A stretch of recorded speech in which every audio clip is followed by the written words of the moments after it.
Hey kiddos. All right, so got a barn find we're getting ready to go do, and just kind of want to show you some of the stuff that I pack. And this, when I say some of the stuff, I actually mean this isn't all the stuff, but we're gonna go through as I start loading up the truck. Just some of the things I carry with me. You never know what you're really gonna need while you're out there, but there are some things you kind of make a staple. So like whenever you're going out, you want to make sure you always have this, and you always have, yeah. So I'm kind of go through what I'm looking at, what I pack up, and then hopefully you can kind of take from this list and compile your own. I try to pack as much as possible. It's better to have it and not need it than to need it and not have it. I'm going to start with the flat stuff so that I load it up, it goes down the bed flat, and then other things can lay on top of it. A lot of the small things I'll put in its own little box so that I kind of keep it organized and it's not just all rolling around in the back. So let's get through walking through it. All right, kiddos. One of the first thing I'm going to load up is cardboard. Now, you may be asking, well, why are you loading up cardboard?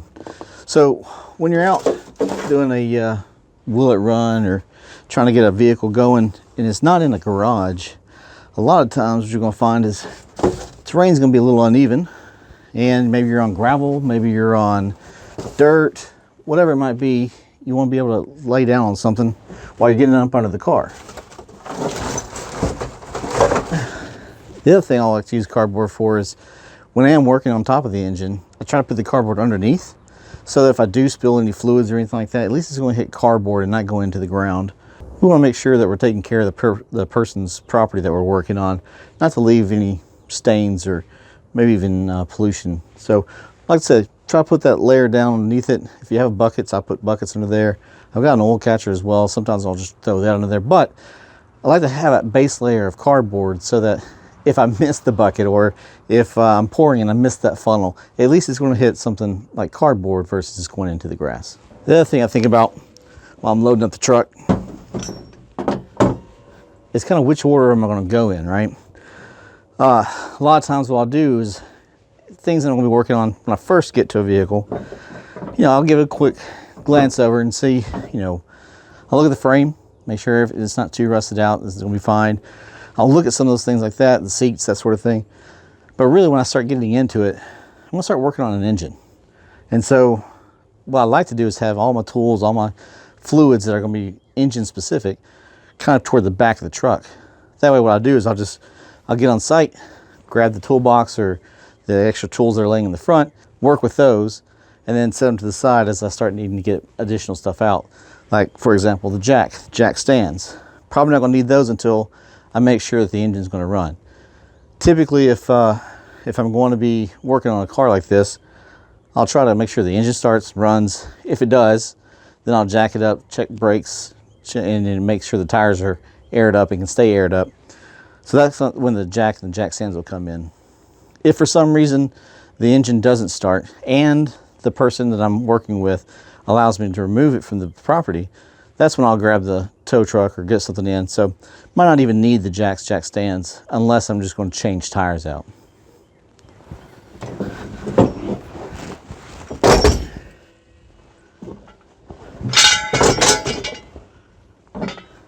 Be very careful. A couple more for good measure. Next, we're going to load the tools. In order to do that, what I'm going to do is grab a tub so that I can keep them all separated. I'm going to throw in a sawzall for cutting down small trees if I need to. Might be growing up into a car. And of course, I'm going to do the angle grinder, 1/2-inch impact wrench, impact ratchet,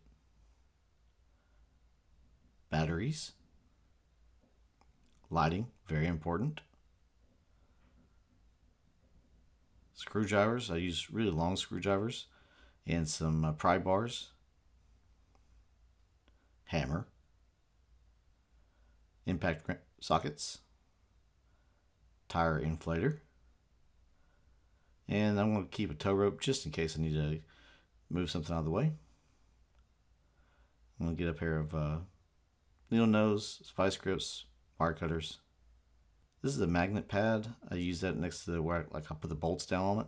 And if I miss the magnet pad, then I have a metal detector to help me find the bolts. Torches, spare carburetor, It's better than having to try to rebuild one on the tailgate. But if you can't have access to one, you can always just rebuild it on the tailgate. Step stool. These are great for like if you had to climb into the hood under the hood of a truck, or if you want to sit down and change a tire. And of course, a shop vac. This one's battery operated. I do have a plug-in one as well. I also have a battery charger. Since this one is in a barn, I will have access to electricity. I will go ahead and pack the battery charger. Now let's talk fluids. Oil, brake fluid, some starting fluid. Sometimes it's been a while since this vehicle's ran. Shoot a little go juice in there, and also take some seafoam with me. Seafoam is a motor treatment. You can throw it into the gas and it'll help with the engine. Some head gasket sealant. I always take that with me. Some radiator sealant as well. Some stop leak. This is also where I'm going to load my funnels. It's little squirt bottles. That way I can accurately squirt some gasoline down into the carburetor while I'm trying to get it started. Disposable gloves. This is pretty much just my my grab box cleaning stuff. An engine degreaser. Some fast orange. I love this stuff. As a matter of fact, a lot of times I'll go work on a car just so I can wash my hands with this fast orange stuff. When I was a kid, my dad had his own mechanic shop.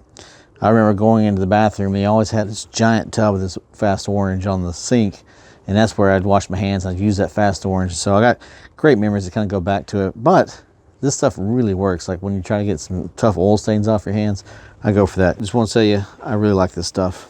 I got some WD-40, some Armor All, and again some small hand tools. Of course, a little additional pack of latex gloves. Have plenty of water. Grab you some bottled water. Take it with you. Not only we need it sometimes for putting it down the radiator, but you also want to make sure you're staying hydrated. If it's hot and sunny out and you're out there working, you don't have water, you're going to do some stupid stuff, or maybe some additional stupid stuff. Make sure you have water. Towels, paper towels, rags. Cannot tell you enough how important rags are. Some soapy water. It's a little Windex, a little soap, a little water, all mixed together.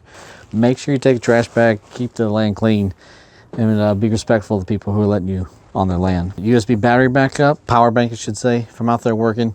Want to make sure that my phone doesn't die, or if I have some information, something I need to plug in, I've got an extra battery backup just in case. Tubs, I keep extra tubs with me just in case I need to catch fluids, if I need to throw parts into a wash, or maybe throw it into some CLR, get some rust of it off a little bit quickly. So that's my fluids. Additional fluid container. This is where I drain my oil. Set of rain clothes, rain jacket, rain pants. Also for temperature wise, it'll try to keep me warm.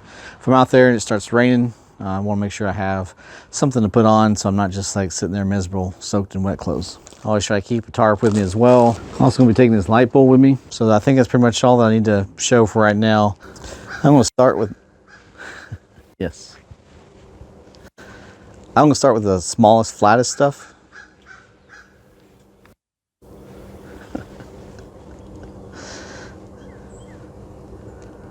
I'm going to start with the flat stuff.